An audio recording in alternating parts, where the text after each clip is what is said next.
The gunshot echoed across the Montana plains, shattering the early morning calm of 1885 like a hammer striking glass.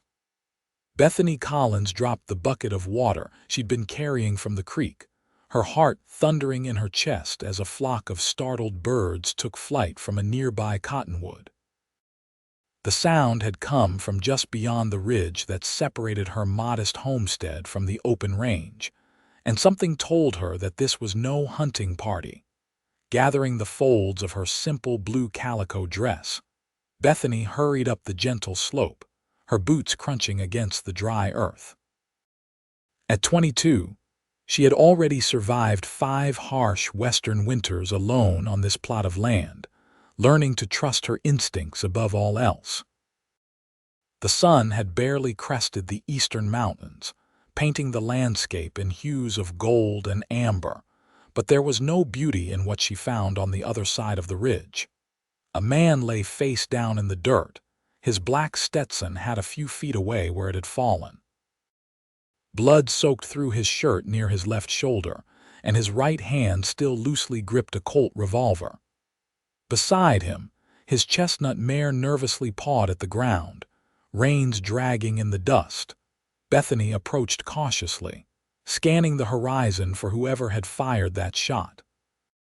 Seeing no one, she knelt beside the fallen man. His breath came in ragged gasps, stirring small clouds of dust with each exhale. "Mister, can you hear me?" she asked, gently turning him over. He was handsome despite the grime and stubble covering his face's strong jaw, weathered skin that spoke of years under the sun, and eyes the color of storm clouds that fluttered open at her touch. Blood had caked at his hairline, and his split lips suggested he'd been in more than just a shooting. "I'm done," he whispered, his voice hardly more than a breath of wind across the prairie grass. Bethany set her jaw firmly, the stubborn determination that had kept her alive these past years surfacing instantly. "No, you're just down," she replied, tearing a strip of fabric from her petticoat. "And I intend to keep you that way." She pressed the makeshift bandage against his wound, causing him to wince. "My name's Bethany Collins. My place is just over that ridge. Can you stand if I help you, Elijah?" "Elijah O'Malley," he managed, grimacing as he tried to sit up. "They'll come back." "Who will?" Bethany asked, helping him to his feet. "The Blackburn gang," he muttered through clenched teeth. "I was tracking them." "You're a lawman?" she asked, whistling softly to calm his nervous horse. He shook his head slightly. "Bounty hunter." Bethany felt her stomach knot. Bounty hunters were trouble. They attracted even more trouble, but she couldn't leave a wounded man to die, no matter his profession.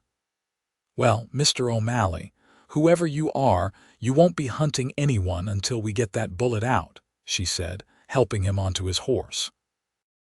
"I've got a place where you can rest, but we need to move quick." Elijah leaned heavily against the horse's neck, his face ashen. "They robbed the bank in Clearwater. 3 men dead. I've been on their trail for 2 weeks. And now you're on my trail, which leads to a warm bed and hot food," Bethany said firmly, taking the reins and leading the horse toward her cabin. "The Blackburns will have to wait." The journey back to her homestead, though short, felt interminable with Elijah swaying dangerously in the saddle. Her cabin came into view, a simple one-room structure with a lean-to stable attached. A small garden plot and chicken coop stood testament to her self-sufficiency. With considerable effort, Bethany helped Elijah dismount and half carried him inside. She laid him on her narrow bed and immediately set to work, boiling water on the wood stove and gathering the few medical supplies she possessed. "This is going to hurt," she warned as she cut away his bloodied shirt, revealing a muscular chest and the ugly wound just below his left collarbone. "Can't be worse than getting shot in the first place," he muttered, attempting a wry smile that quickly turned to a grimace. Bethany cleaned the wound carefully, relieved to find that the bullet had gone clean through. She worked silently, sterilizing and bandaging as best she could. Elijah watched her through half-lidded eyes, his breathing gradually becoming more steady. "Why are you helping me?" he finally asked as she finished securing the bandage. Bethany paused, considering the question. "Out here, we help those in need. There's no telling when I might be the one face down in the dust." After ensuring Elijah was comfortable, Bethany tended to his horse and completed her morning chores. When she returned inside, he had fallen into a fitful sleep. She took the opportunity to examine his possessions. His gun belt held extra ammunition and a folded wanted poster.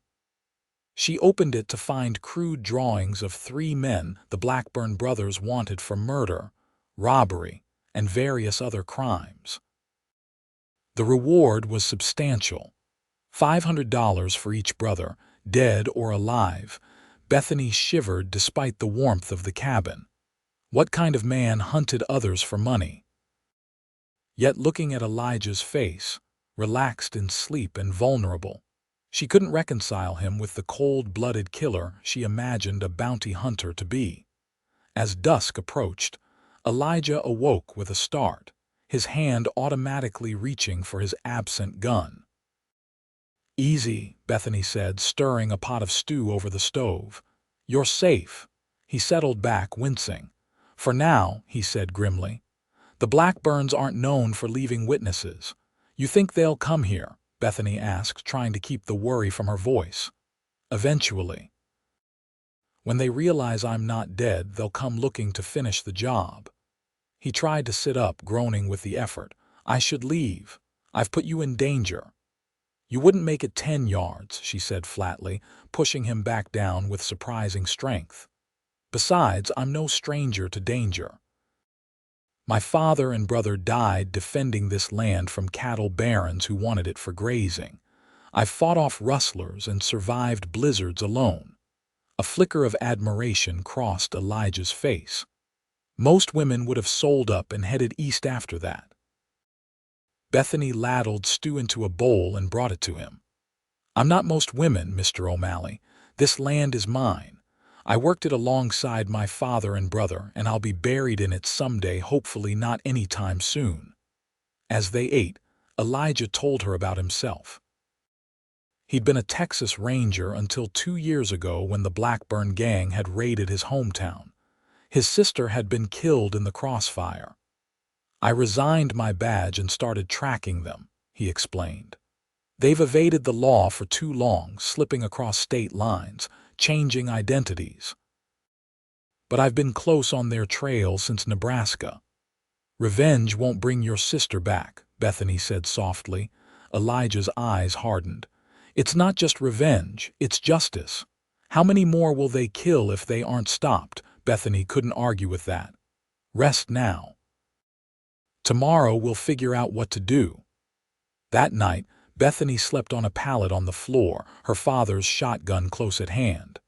She woke frequently, checking on her patient and listening for any unusual sounds outside. By morning, Elijah's fever had broken and some color had returned to his face. Over the next few days, a routine developed. Bethany tended to her homestead, feeding chickens, working in her garden, repairing fences while Elijah regained his strength. Despite her initial reservations, she found him to be good company. He helped where he could, sitting at her small table cleaning his revolver or whittling wooden pegs she needed for furniture repairs. They talked as they worked, sharing stories of their lives. Elijah had grown up in a small town in Texas, the son of an Irish immigrant father and a mother who had died when he was young. He spoke of his time as a ranger with pride, and of his sister Margaret with tender sorrow. Bethany told him of her journey west from Pennsylvania with her father and brother 6 years earlier, filled with dreams of a new life. How they'd built this cabin with their own hands, how she'd learned to shoot and hunt and survive. "My mother died before we left," she explained one evening as they sat on the porch watching the sunset paint the sky in brilliant oranges and purples. "She never wanted to come west, said it was no place for a proper lady. Elijah smiled slightly. What would she think of you now? Bethany laughed, a rich sound that seemed to hang in the twilight air. She'd be horrified. A woman living alone, wearing trousers to mend fences, shooting her own dinner. And taking in wounded bounty hunters, Elijah added, his eyes warm as they met hers. Something shifted between them in that moment, a recognition of mutual respect growing into something more. Bethany felt her cheeks flush and busied herself with gathering their empty coffee cups. By the end of the week, Elijah could move around with minimal pain. His shoulder was healing well, though he still couldn't raise his left arm above his head. One morning, Bethany found him outside practicing his draw with his right hand. "The blackburns are still out there," he said when he noticed her watching. "I need to be ready." "You're thinking of leaving," she stated rather than asked. He holstered his revolver and turned to face her. "I have to. Every day I stay puts you at risk." Bethany felt a sudden pang at the thought of him leaving. In just a week, his presence had filled a loneliness she hadn't fully acknowledged before. "At least wait until you can use that arm properly," she argued. "What good is justice if you're dead?" Elijah conceded the point, but his restlessness grew with each passing day. Bethany could see it in the way he paced the small cabin, in how he constantly scanned the horizon from her porch. 10 days after she'd found him in the dust, they were eating breakfast when the sound of approaching horses reached them. Elijah was on his feet instantly, gun drawn. "Stay inside," he ordered, moving to the window. Bethany ignored him, grabbing her shotgun instead. "This is my home, Mr. O'Malley. I'll defend it alongside you." Through the window they watched as 3 riders approached not the Blackburns, but a lawman flanked by 2 deputies, badges gleaming in the morning sun.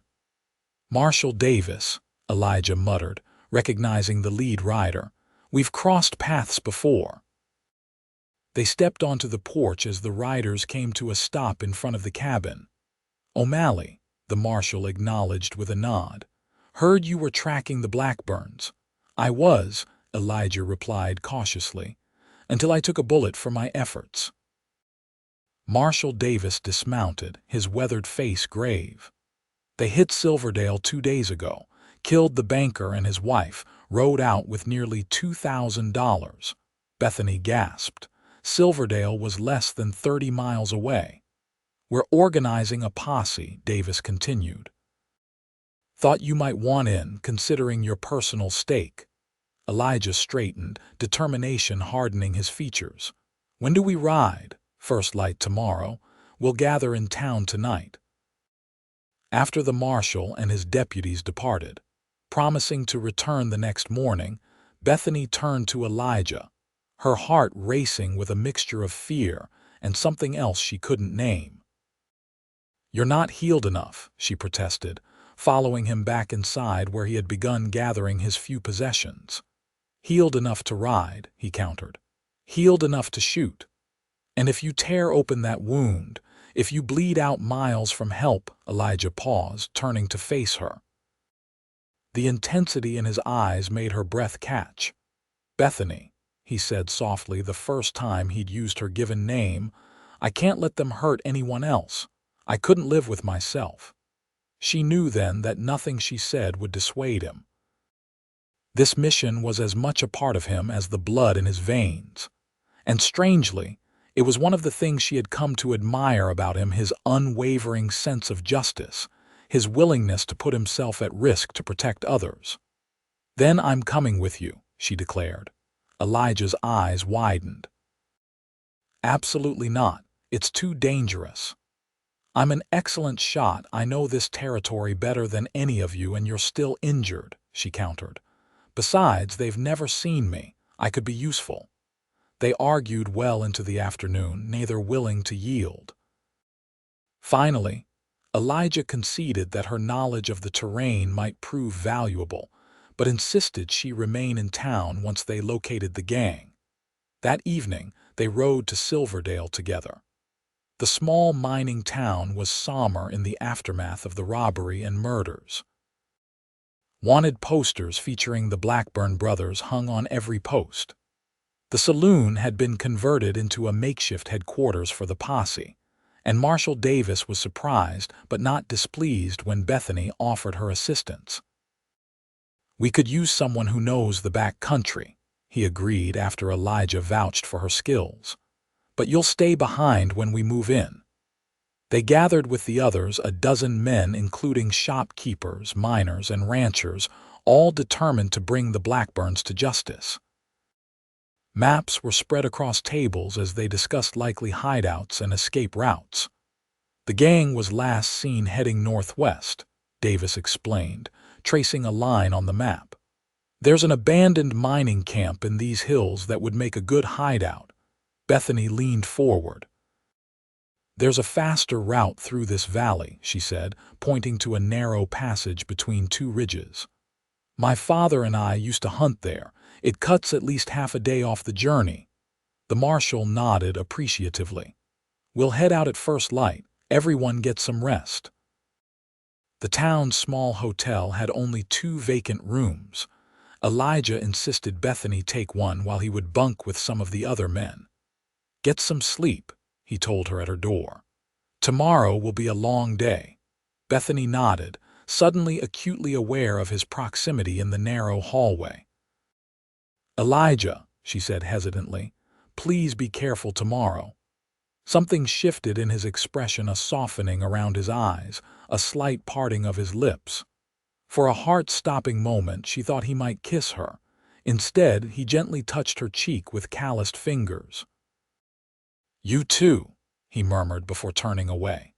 Sleep eluded Bethany that night, her mind filled with worries about the coming day and confused feelings about the bounty hunter who had so unexpectedly entered her life.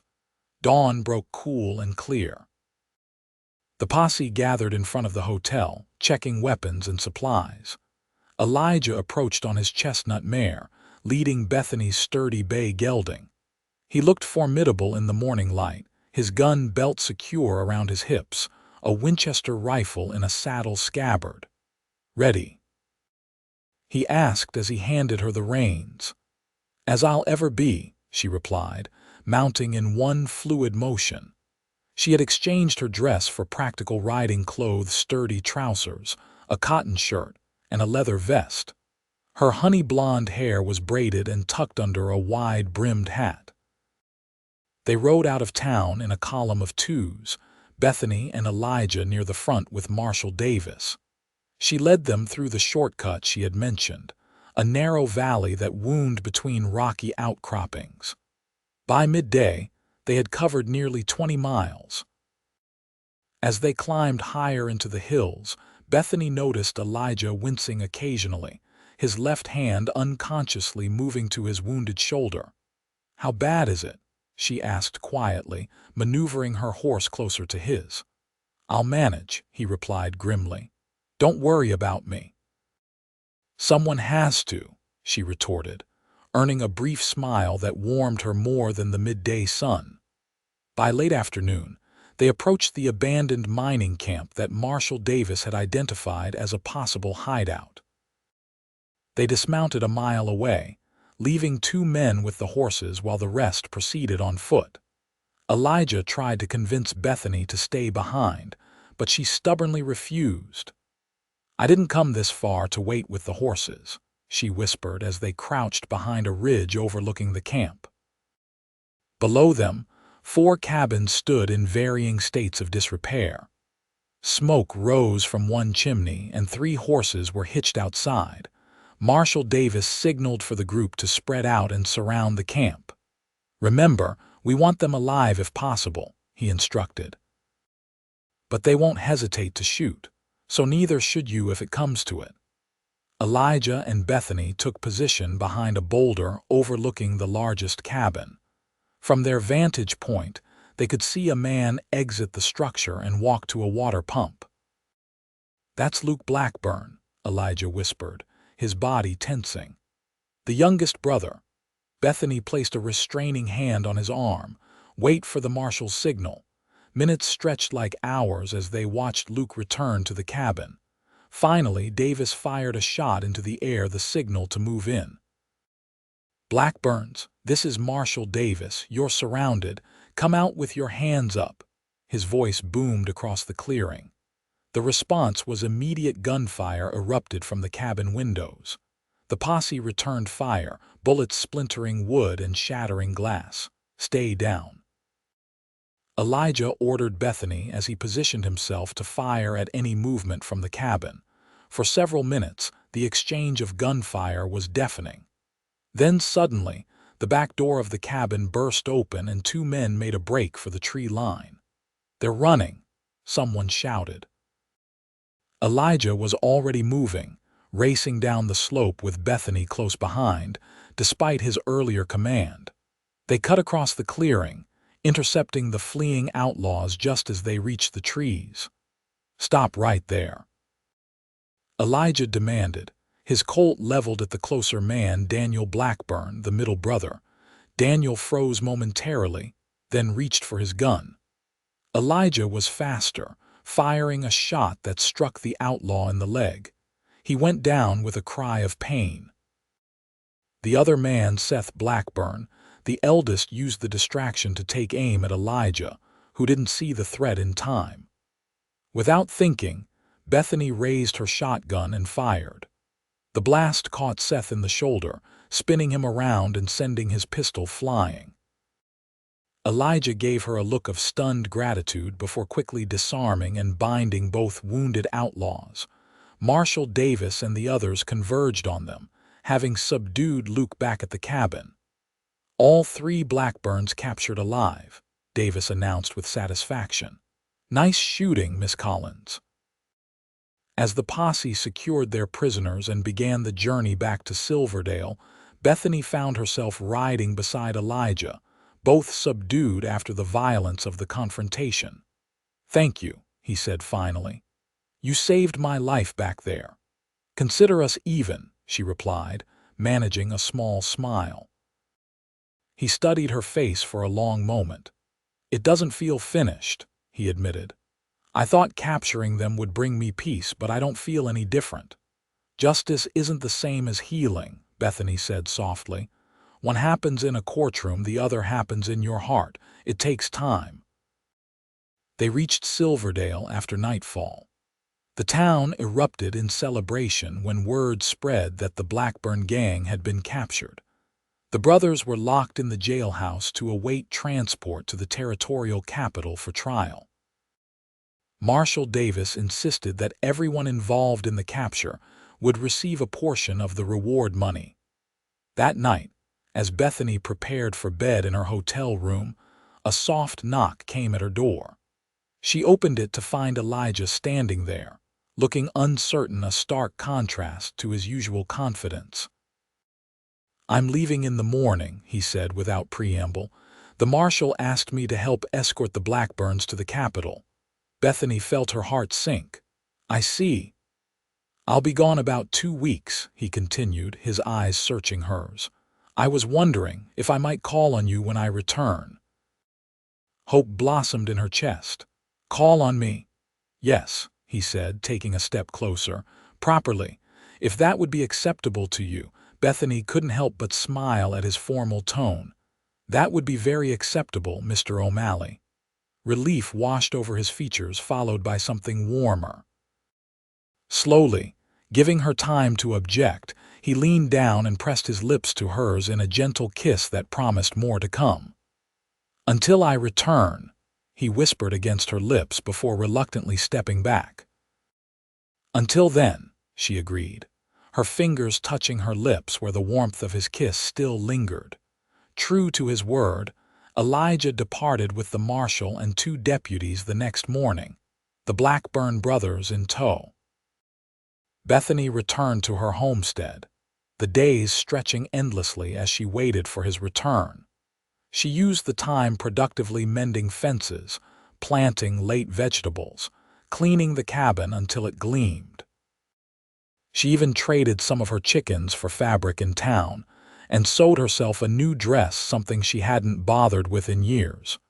2 weeks passed, Then 3, with no sign of Elijah.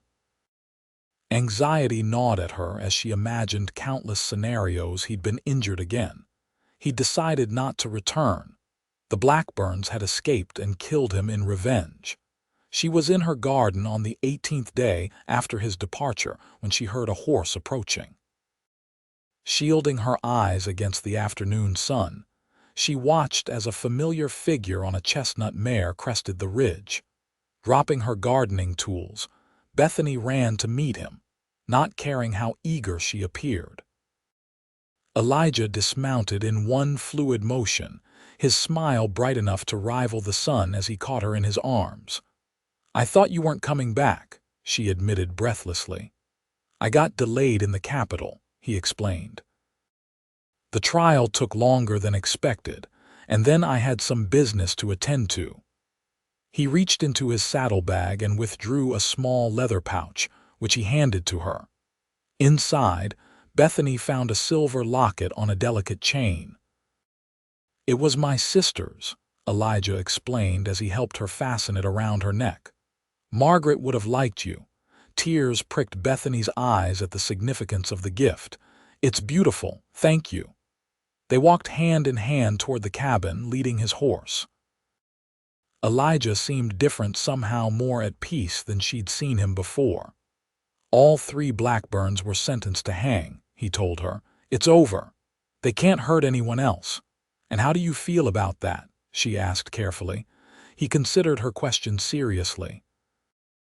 "Like you said, justice isn't the same as healing, but I think I'm ready to start healing now." He squeezed her hand. "With you, if you'll have me." Over the next weeks, Elijah became a fixture at Bethany's homestead. He fixed the leaky roof she'd been meaning to repair, built proper stables for their horses, and extended the garden plot. In the evenings, they sat on the porch watching the sunset, talking about everything and nothing. They rode into Silverdale together to collect Bethany's share of the reward money, enough to buy new livestock and supplies for the coming winter. While in town, they visited the minister, who agreed to ride out to perform a wedding ceremony the following month. News of their engagement spread quickly through the small community. Bethany was surprised by how many people came to call, bringing small gifts and well wishes.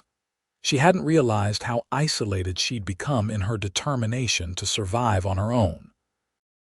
"You've made quite an impression on the town," Elijah remarked after one such visit. "Mrs. Patterson from the Mercantile says you're the bravest woman she's ever met." Bethany laughed. "For agreeing to marry you, no doubt." His expression turned serious. "For everything. For surviving out here alone. For helping capture the Blackburns. For saving my life when you found me face down in the dust." He pulled her into his arms, his kiss deeper and more passionate than their previous tentative embraces. Bethany melted against him, feeling for the first time that she was exactly where she belonged. The day before their wedding, Elijah rode into town on a mysterious errand, returning with a small trunk strapped to his saddle. "What's that?" Bethany asked as he carried it inside. "My worldly possessions," he explained. "I sold my claim in Texas, got a fair price for it too." Bethany stared at him in surprise. "You had land in Texas. You never mentioned it." "It was my father's place. I haven't lived there since I joined the Rangers, but I kept it all these years, thinking I might go back someday." He set the trunk down and took her hands in his. "But my future is here now, with you."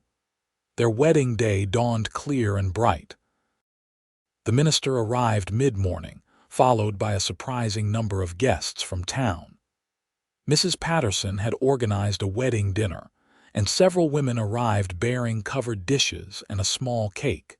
Bethany wore her new dress, a simple but elegant blue creation that matched her eyes.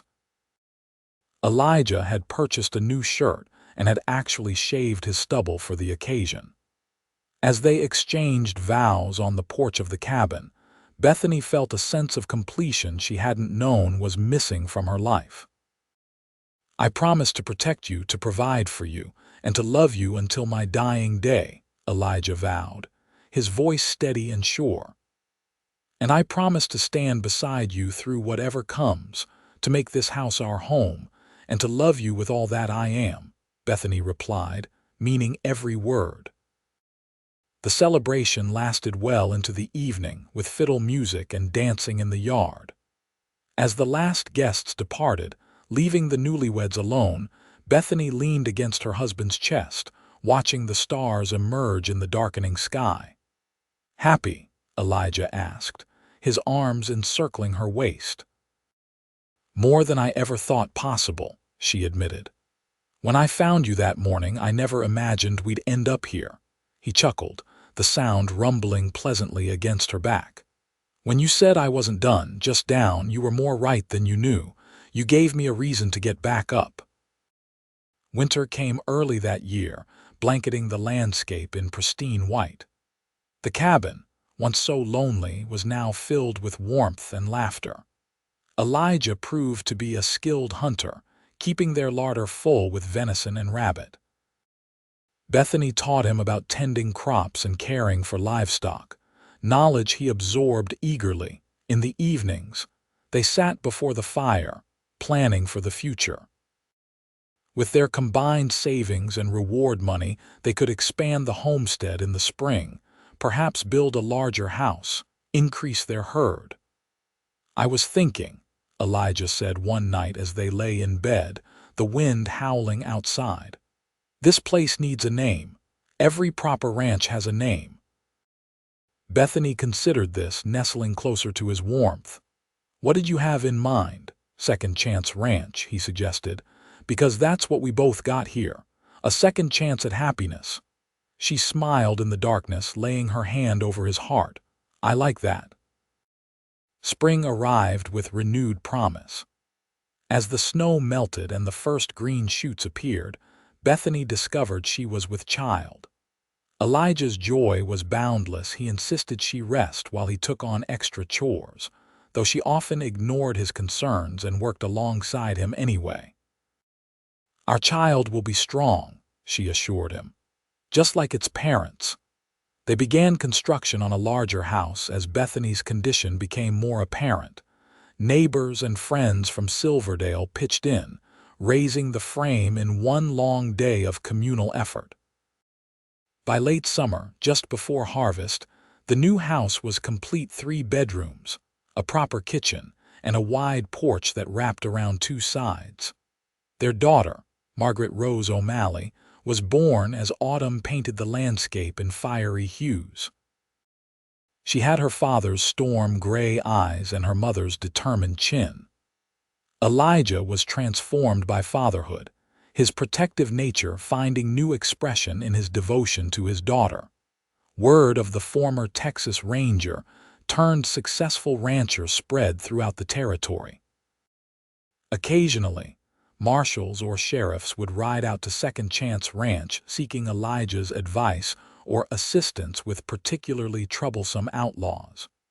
Though he no longer took on bounties, he sometimes helped track dangerous criminals, always returning to Bethany and Margaret within a few days. As their daughter grew, so did their ranch. They added cattle, hired 2 hands to help with the expanding operation, and became known for their fair dealings and hospitality. Bethany started a small school for the children of nearby homesteaders, teaching reading and arithmetic 3 days a week in a corner of their barn, until a proper schoolhouse could be built. 5 years after their wedding, as they celebrated Margaret's 4th birthday, Bethany presented Elijah with a new surprise she was expecting again. "Twins," the doctor announced after examining her a few months later. "You'd best prepare for double trouble, O'Malley." Elijah's sons, Patrick and James, arrived during a spring thunderstorm that matched their temperaments. From the beginning, they were as wild as their sister was thoughtful, keeping the household in constant motion. Life wasn't always easy. There were droughts that threatened their crops, harsh winters that claimed livestock, and occasional threats from rustlers or outlaws passing through. But through it all, Bethany and Elijah faced each challenge together, their bond growing stronger with each passing year. On their 10th wedding anniversary, Elijah surprised Bethany with a trip to San Francisco, something she'd often talked about but never expected to experience.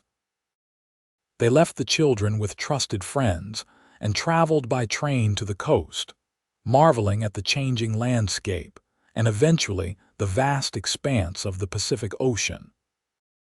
In their hotel room overlooking the bay, Elijah presented her with a velvet box containing a gold wedding band set with small diamonds, a far cry from the simple band he'd placed on her finger a decade earlier. "I promised I'd give you a proper ring someday," he reminded her as he slid it onto her finger alongside her original band, "when we could afford it." "I never needed diamonds," Bethany said, admiring the ring's sparkle in the lamplight, "but I'll treasure this always." He pulled her into his arms, his kiss still igniting the same passion after all these years. "Do you ever regret it?" he asked when they finally broke apart. "Taking in a half-dead bounty hunter all those years ago," Bethany smiled, framing his face with her hands. The years had added silver to his temples and lines around his eyes, but to her, he was more handsome than ever. "Never," she replied with absolute certainty. "Finding you face down in the dust was the best thing that ever happened to me, even with the danger I brought to your door." The blackburns could have, she silenced him with a finger to his lips. "Life is full of dangers, Elijah, but it's also full of possibilities. I chose possibility that day. I chose you." He captured her hand and pressed a kiss to her palm. "And I thank God every day that you did. That you saw something worth saving in me." "I saw a good man who wasn't done yet," she said simply. "Just down for a while." They returned to Second Chance Ranch renewed, ready to face whatever the future held. The years continued to pass, bringing both joys and sorrows. Margaret grew into a beautiful young woman with her mother's spirit and her father's sense of justice, eventually marrying the son of a neighboring rancher and settling on adjacent land. The twins, true to their nature, sought adventure. Patrick as a Texas Ranger like his father before him, James as a cattle driver who eventually established his own herd in Wyoming. Through it all, Bethany and Elijah remained the heart of Second Chance Ranch, their love story becoming something of a legend in the territory. People would point to their success as proof that even in the harsh reality of the West, second chances were possible, and love could flourish in the most unexpected circumstances.